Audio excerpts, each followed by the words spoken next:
Hi, I'm Metta Spencer, and I am now about to have a conversation with a friend of mine, Michel Duguay, who is a professor of engineering at Laval University in Quebec City. Hello, Michel. Hi, Metta. I really wanted to ask you about most is on the subject of electric grids. I need some training. I know that one of the planks that we developed in our platform for survival has to do with the notion of upgrading the electric grids around the world, and that this is an important factor for reducing global warming. Now, and also I suspect that it's an important factor in reducing the prospect of cyber attacks against in a war. Because if an enemy decides to do something mean to another country, one of the things I understand they can do nowadays is sabotage their electric grid by seizing control of the electronic equipment controlling it, and that this will knock out the country for a very long time until they get it replaced. Imagine what happens when the electric grid fails for a period of time, long period of time in the whole country. So, Michel, please give me an impromptu lecture on electricity and how it's distributed in North America and elsewhere. What we need to do to change the type of system we have. And I want you to explain to me how the electric grid works and why it's vulnerable and why it's bad for global warming, the system we have now, and what we need to do to change it, and what kind of system we need to introduce. And Well, if I were to speak for the power engineers who are in charge of the grids, electrical grids in North America, I would say that they are doing a great job. They have computers everywhere. Everything is monitored down to a millisecond. If something happens within a thousandth of a second, it is monitored by these computers, and automatically the network will do what is necessary to heal itself. If a transformer explodes, that can happen. Within a fraction of a second, the network will find a way of diverting the electricity to bring it to your home.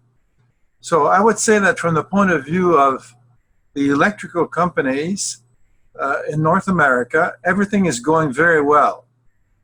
Now, if we look at it from an ecological point of view, the first problem is coal.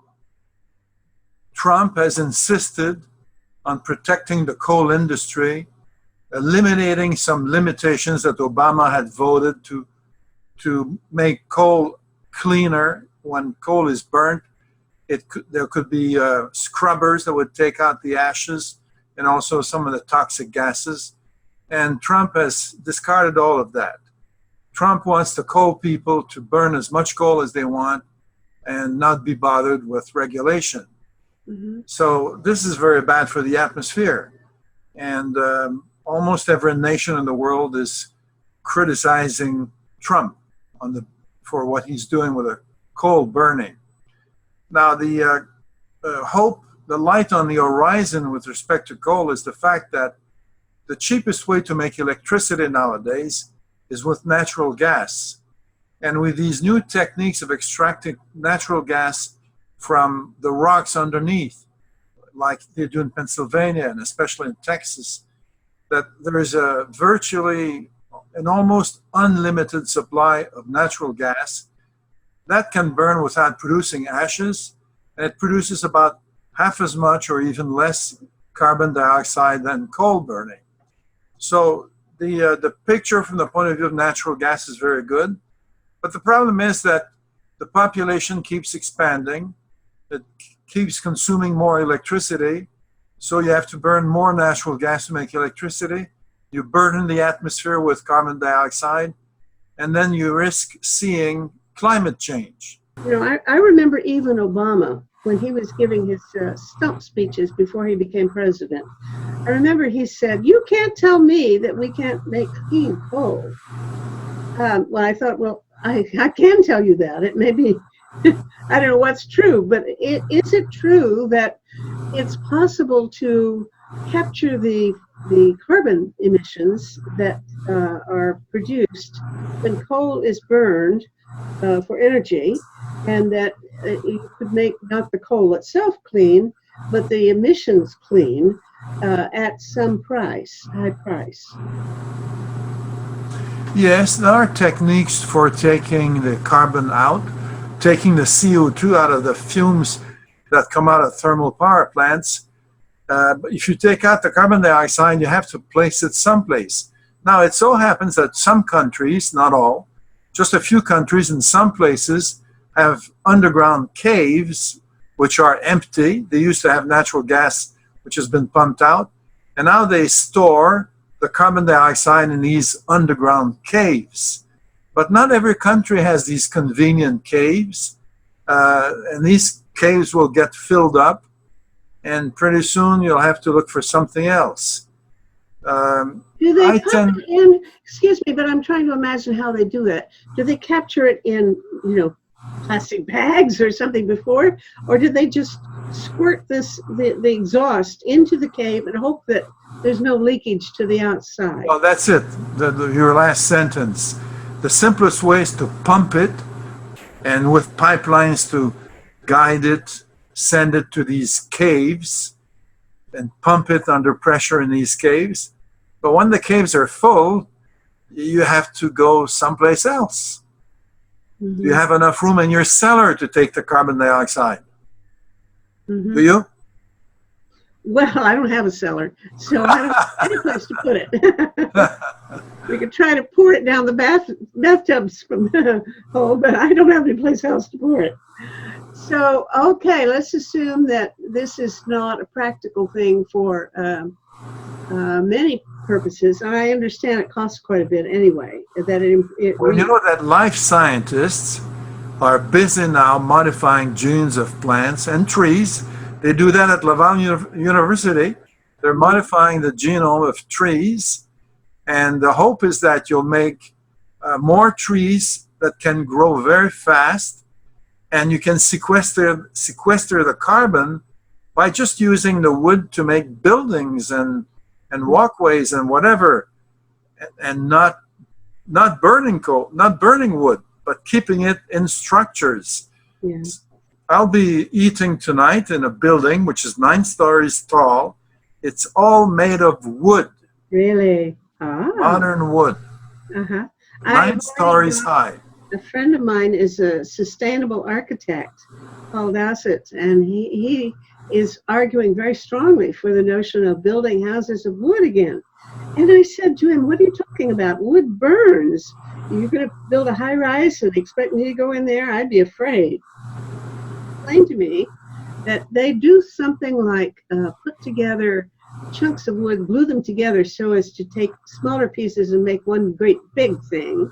And if you make it big enough, if it catches fire, it burns the exterior, chars the the first inch or two of the thing, but the internal structure of the pile or the post that you use for holding the structure up, that stays intact, at least long enough to make it quite competitive with buildings made of concrete and reinforced concrete.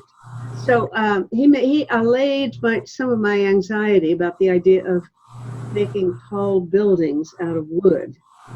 So, well, I have discussed this problem with my friend whom we are visiting tonight, and the fact is that in a sense it's more dangerous to be in a steel building than a wood building, because when the temperature goes up, the steel softens and your whole building can collapse, as happened to the World Trade Center in 2001. No, the wood people have thought about that, and I feel quite safe in his building as he does. mm-hmm. Well, I quite agree. Already, of course, it's quite possible to use wood as a sink in a way, because the wood retains the carbon within it as long as it's kept in use, rather than being burned itself or allowed to rot in the forest. So I agree with you that the use of wood in forestry is a very promising thing.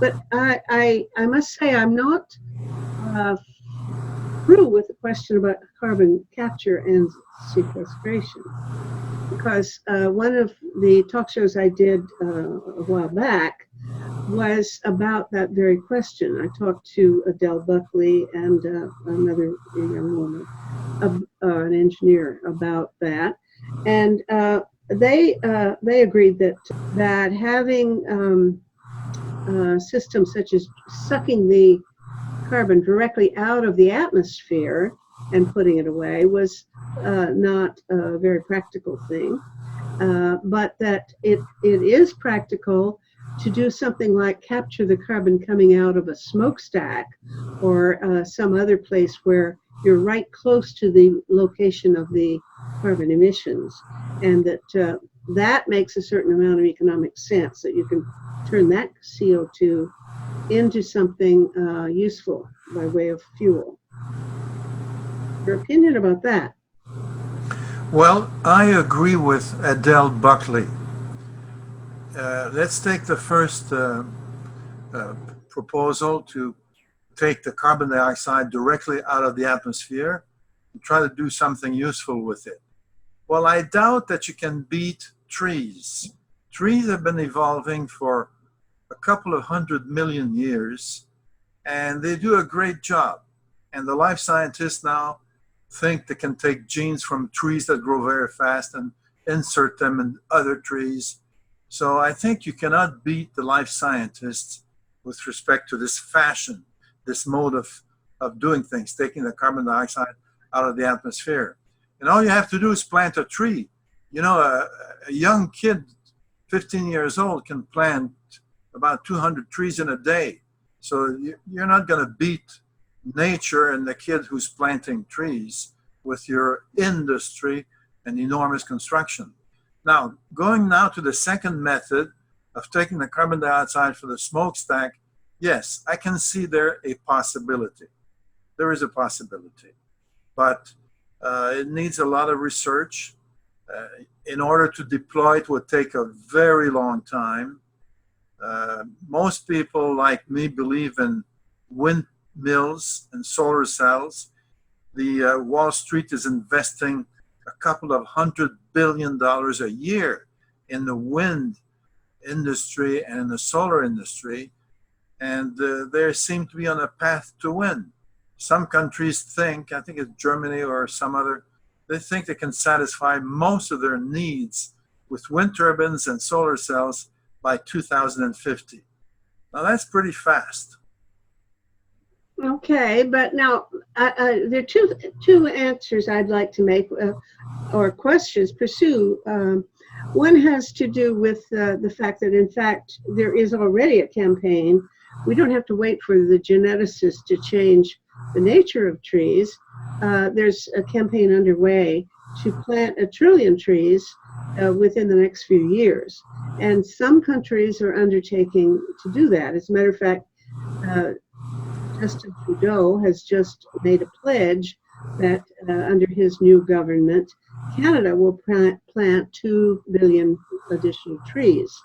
I'm concerned about where he's going to plant them, because if you plant them in the wrong place, they can do more harm than good, for reasons that I won't go into here because it's a whole spiel. But already, you know, planting a lot of trees is going to be a wonderful way of sequestering carbon, because there's more carbon in the soil that's already been put there by other plants than in the atmosphere or in the forests, the above ground, anywhere in the world. So it's you know, clearly a good tree can do a wonderful thing. And 1 trillion trees, unfortunately, we need more like 2 trillion trees, because it's going to be hard to take care of them. And they'll have to be, a lot of them will have to be planted some distance away from cities or where people exist who can look after them, water them, prune them, etc., for the first couple of years until they get going. So a lot of those trees are going to die, and you need to have, to get 1 trillion new trees, you have to plant maybe at least 2 trillion trees. And a trillion is a billion, no, 1,000 billions, right? 1,000 billion trees. So if Justin Trudeau plants 2 billion trees, well, we've got 999 billion more to go to get there. And as you say, people, a good planter, I understand it, a planter who's really on his on a roll can plant about 1,000 trees a day. But I couldn't. And so I figure, let's see, if we have 1,000 billion, we get 1 trillion trees. And how many billion people? There's 7.7 billion people on the planet now, or something. I don't know. You can do the arithmetic. I'm not very good at arithmetic, but we've got an awful lot of trees per person to plant to make that work. Well, can I say something, Metta? It's great that you're talking to people around Trudeau, so you can have a big influence.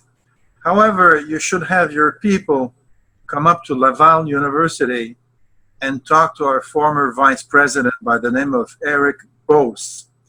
He's a specialist in the genome of trees. You should know that the trees in Quebec are being attacked by an insect called la tordeuse. I'm not sure how to translate it into English, but that insect has destroyed already vast expanses of our forests, of evergreens. But Bose has been able to change. He has observed that some of these spruce trees can resist this insect. He's taken the gene out of these trees and then put it in other seeds for new trees. Now the new trees can grow and be not be attacked by this insect. So you need to be able to practice genomics on trees. I believe that very much. Go for faster growth and also resistance to insects. You know, some people think that the biggest battle going on in the world is between insects and us. Aren't you afraid of insects? Well, I'm annoyed by insects. I'm afraid of bees and wasps, yes. I'm afraid of spiders, some kind of spiders, but I don't see one very often. Why? Well, you must have heard about the Zika insect.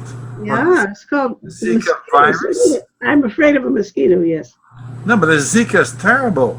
You get babies born with small heads. Yes. It's terrible. Yes. So you have to take insects seriously. Yes, I agree. And the habitat of insects is changing, so that's why, because of global warming, they're able to come into Canada now. Yes. We have Zika. I don't think we have Zika yet, but we have, what do we have? West Nile or? It's already, Zika is already in the south of the U.S. Yeah. Mm-hmm. It's going up every year. Mm-hmm. Pretty soon it will reach Toronto. Mm-hmm. I just, before we talked an hour ago, I was speaking with 2 women who are very engaged in a movement called the One Health approach. And they focus on what they call zoonotic diseases. That is One Health people see that there's only one kind of health. That is something that transcends human beings and also extends into animals. So something like HIV or many of the diseases originate in animals and are transmitted to human beings, or we could even, I suppose, transmit in the other direction. So their work is in looking at the linkage between the health of animals and the health of people, and especially the environmental changes that are affecting both. And obviously, as climate changes, the habitat becomes more feasible for mosquitoes to live in northern territories where they didn't used to live before. And that's why they're bringing in all of these new diseases. But of course, there can be other changes too. Changes like contact with wild animals for food in the bush. If native people start, or indigenous tribes actually live off of bushmeat. So it's the impact of the environment on the transmission and the spread of various kinds of diseases. Exactly the thing that these One Health scientists are trying to study. I guess I want to go back and learn a little bit more about different kinds of electric grids. How do they function? Because there's something called direct electricity that Yes. that is useful for certain things, and they want to renew the electric grids. They want to change the whole system in North America. I don't know what they want to do and how they need to change it. Welcome. Do you want me to answer you? Yes. Well, remember that one of the first things that Eisenhower did when he moved into office in Washington was to sponsor a bill to build highways throughout North America, throughout the United States. They wanted all these different cities in the US for people to communicate rapidly, and they built this enormous highway system that you have used. Well, the same thing, the power engineers want to do the same thing with the electric power.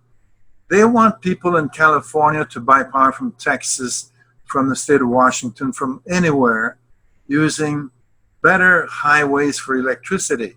So they need to put more pylons, more lines, especially high voltage lines. The advantage of a DC line is that it can carry more power than an AC line. So that's the advantage of going for DC current. Also, solar panels produce naturally DC current. So there are many people who put on their houses solar panels, but use DC equipment in their house. It's a little less expensive because you don't have to transfer from DC to AC. Really? And but coming back to the electric grids, this is something that you don't have to worry about because these power engineers are extremely competent people. They base their work on 150 years of experience. They know what they're doing. And when they need bills to be passed in Congress, they know how to push them through. I don't lose any sleep at all over the power grids. Very competent people are looking after that. Well, what about the argument that it would be possible to disrupt the whole system by some kind of cyber attack? And if you have an integrated system, remember what was it, about 15 years ago, a good part of North America had a blackout that lasted several days.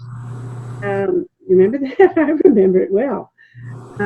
And if that was possible then, it seems likely to me that it could still be done today for a large part of the country at one whack.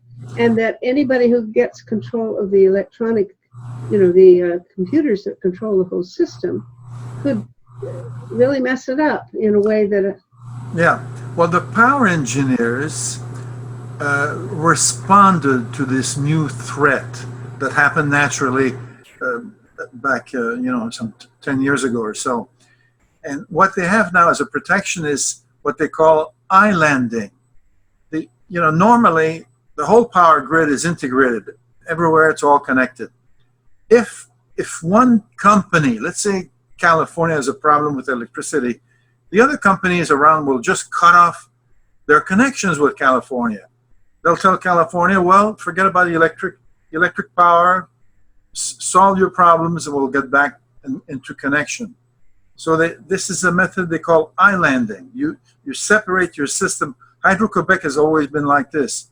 You know, when you had the big power failure back, 15 years ago, Hydro-Quebec did not have a power failure because they islanded themselves. They cut themselves off from Ontario, from the American states in the east, and they survived the power failure because they became an electric island. So they know how to do that. You don't have to worry. I can suggest other things that you could worry about. Okay, let's talk about storage. Because if we want, and I don't think anybody wants to disagree with you that what we want is as soon as possible to create renewable energy, and we certainly want to, from my point of view, get away from using nuclear energy as soon as possible. But now all of that is contingent on being able to turn it on and off when we need it. But the problem so far, as I understand it, is that renewable energy you can't store it so well. So when the sun goes down, you don't have solar, and the wind is not blowing, you don't have wind. And what are you going to do? Now, I heard somebody say that the real reason for using nuclear power is because that will give you a constant source of energy that you can draw upon when these renewable sources are not available because of weather or sunshine. And therefore, that's why we need nuclear power. I think you're on the same side I am as far as not liking power plants. But what's the defense against that kind of argument? Well, what you just said was true 5 years ago. 5 years ago.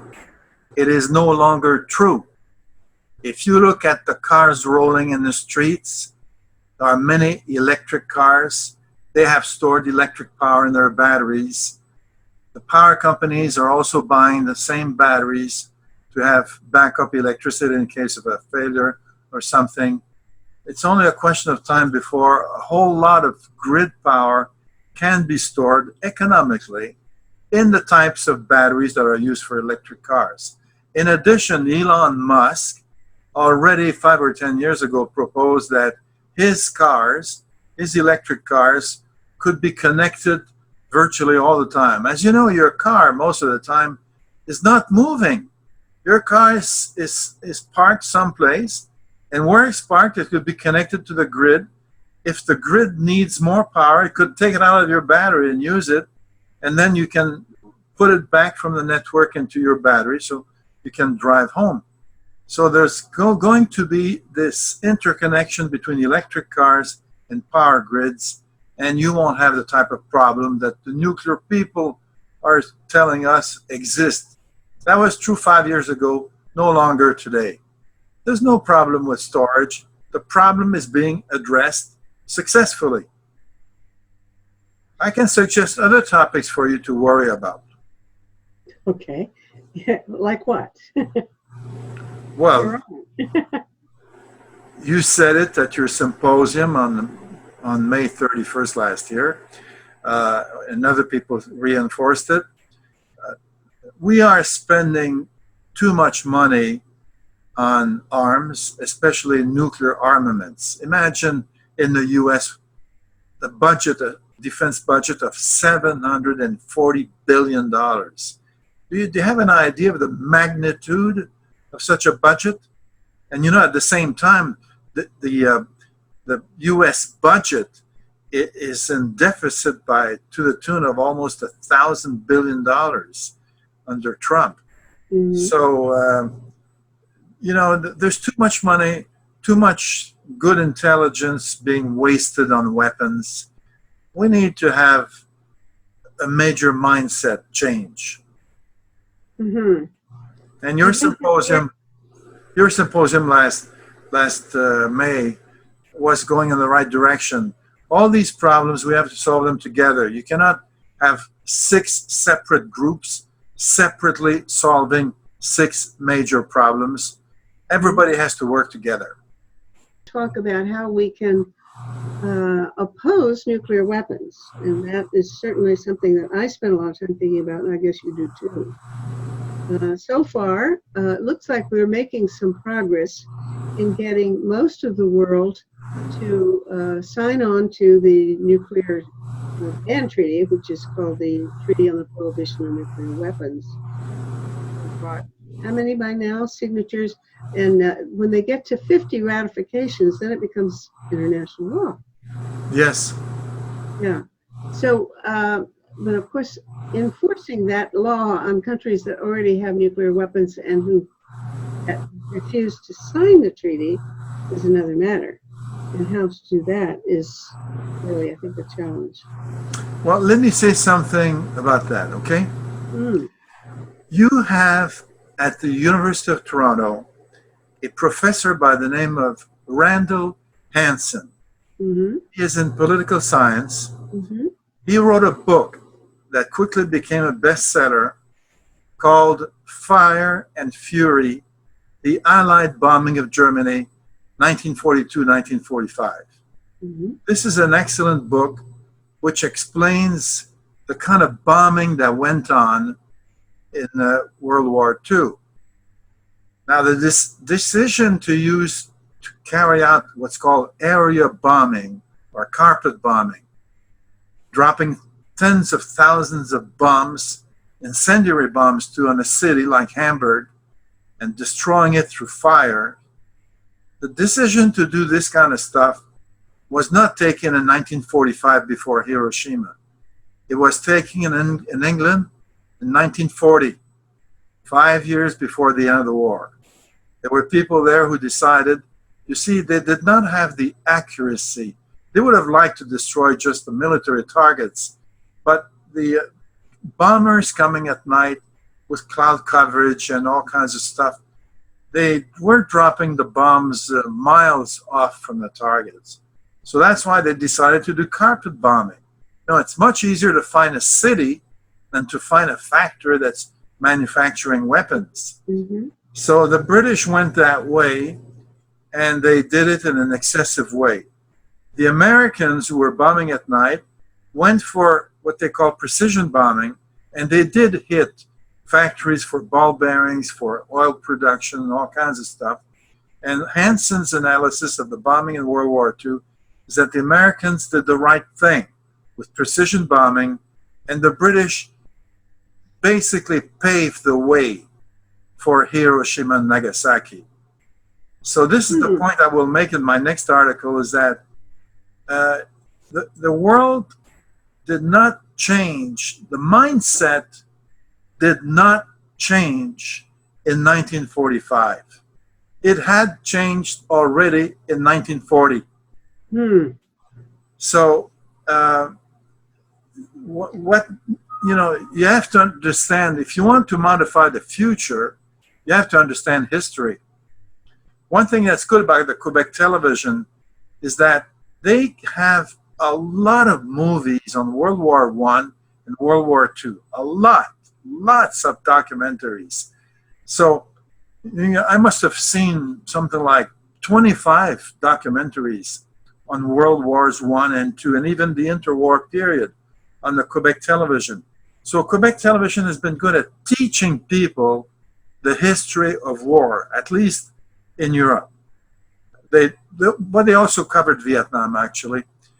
So I come back to the point, I'm sure Randall Hansen would agree, that his book demonstrates how these terrible decisions to go for mass bombing were taken in 1940. So you have to look for a solution which does not originate from the weapons laboratories like Los Alamos and Sandy and Livermore. The solution has to originate elsewhere.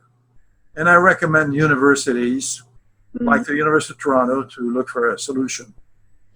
Okay, I get the question. The University of Toronto will be very honored to take up your challenge, I'm sure.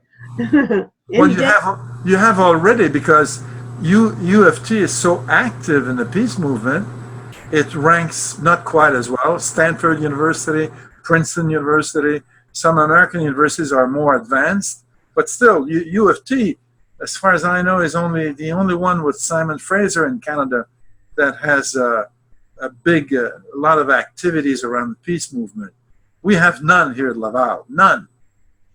Oh, Michelle, I don't want to disappoint you by telling you the whole truth, but no, it's you're much more optimistic and more sanguine than I am. Anyway, I guess to me that you've posed the question: when did the world start going south? In other words, if it was really in 1940 that the rationale for and the moral justification for Hiroshima began to form, are you sure that wasn't even earlier? Was there ever really a time when there would not have been some military leader who would justify doing atrocities and genocide or mass killings of whole cities at a time in order to win what they consider a justifiable war? I'm just not sure there was a single moment in history when the transformation occurred from being having some sense of inhibition, some internal limits beyond which you will not go to win a war, when that vanished. Well, I agree with you that this war habit is something that has deep historical roots. You know, the Roman Empire was not built because the Romans were selling cheap food all around the Mediterranean basin. The Roman Empire was built because the Russians were, not the Russians, the Romans were good at building armaments, constructing roads, and conquering countries. But once they conquered a country, they trained the people to Roman law. You know, the French law is based on Roman law, as the law systems of many countries, legal systems of many countries. So the Romans they brought with them what they call Pax Romana. Once a country was conquered by the Romans, they didn't have to worry about barbarians attacking them. The Romans were there to protect them. So, you know, there's a big difference. The kind of empire you build will depend on who your leaders are. Look at what Trump is doing compared to what Obama was doing. Look at what Genghis Khan did compared to what the Romans did. You know, the first empire was actually an Iranian, was a Persian empire. And the Persians were very good at getting the local people to participate in running the Persian Empire. It was quite vast, the Persian Empire, you know. It was almost as vast at one time as the Roman Empire. But it was further back in history. There were fewer writings, so we don't know as much about it. Anyway, now I've deviated on a tangent. Your point was that war has deep historical roots, right? Well, let's not even put it into historical moments. I think it may be that the potential for vast cruelty exists in the human personality, and you have to maybe explain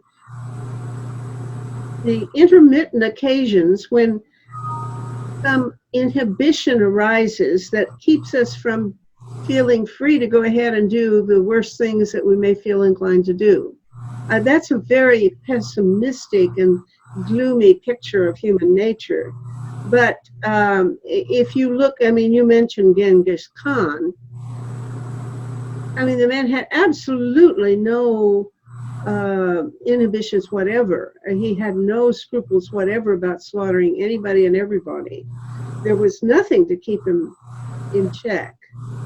What could you have appealed to in his ethics, or in his even a sense of self-interest that would persuade him to stop the invasions and the slaughter and the attack that he was carrying out. It's to me an amazing thing that some of us have learned to be civilized, despite our tendency. I mean, I could be very violent. I didn't watch myself. Now and then I kind of lose control, but I haven't done anything. I haven't killed anybody yet.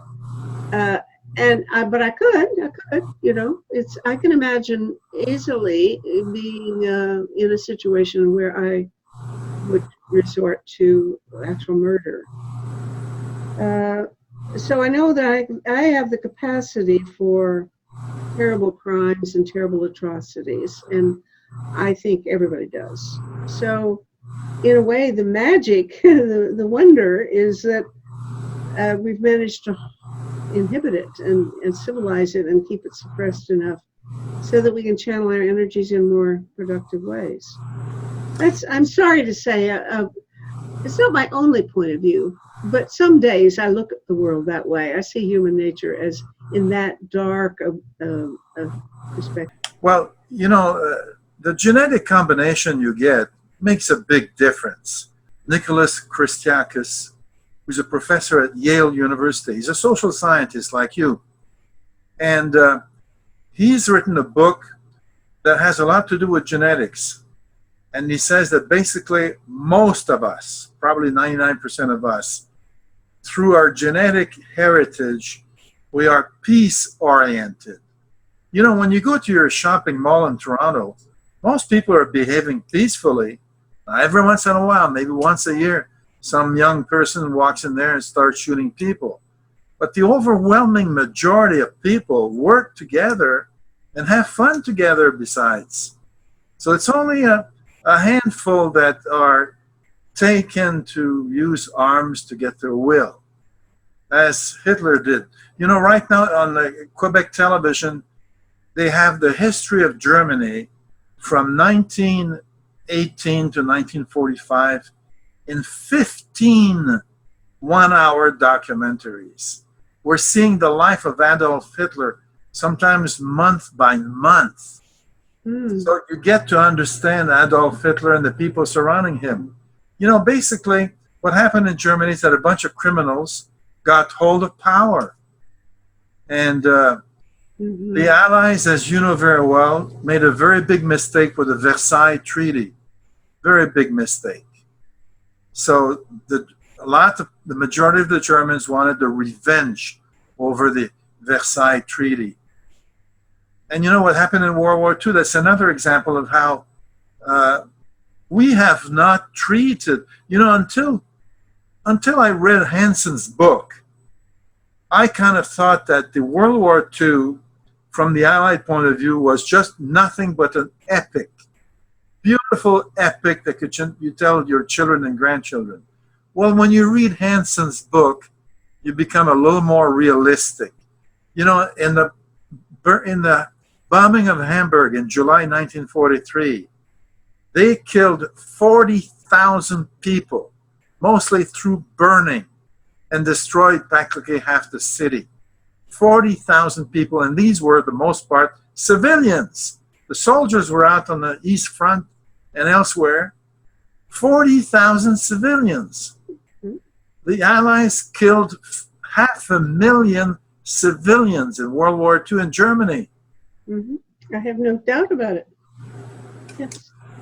And look, I mean, this is an interesting way to end our conversation with a dispute about whether human nature is good or bad. I don't think this is a very productive line of argument, because the majority.